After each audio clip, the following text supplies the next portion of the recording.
Watu wengi wamekuwa wakiuliza ni namna gani ya kuweza kuangalia matokeo ya kidato cha nne pale yatakapoweza kutoka siku ya tarehe 31 mwezi wa kwanza, siku ya Jumamosi saa 5 asubuhi.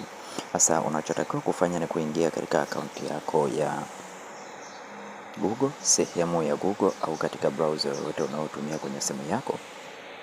Baada ya sehemu hiyo, sehemu ya kusearch, andika neno NECTA. Ukishaandika neno NECTA, website hii ya NECTA itaweza kufunguka namna hii.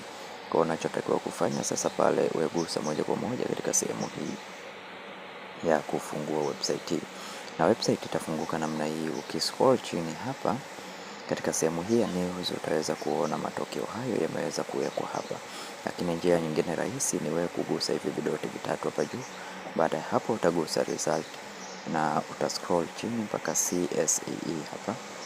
Ukifungua hapa matokeo ya mwaka 2025 yataweza kuonekana hapa juu kabisa. Ya kwanza yataonekana hapa, matokeo ya mwaka 2025. Kumbuka matokeo haya yanatoka siku ya Jumamosi tarehe 31 mwezi wa kwanza 2026 saa 5 asubuhi.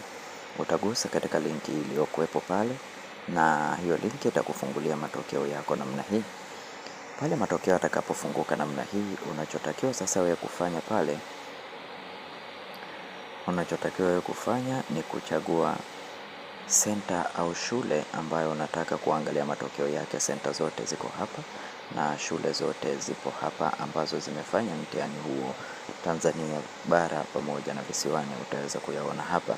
Kwa sasa utakachotakiwa kufanya pale ni kugusa neno au kugusa katika shule ambayo unataka kuangalia matokeo yake. Ukifungua shule hiyo, matokeo yake yataweza kufunguka namna hii, na hakikisha unafahamu namba ya mtihani ya mwanafunzi, kwa sababu matokeo haya yanakuja kwa njia ya namba na sio majina.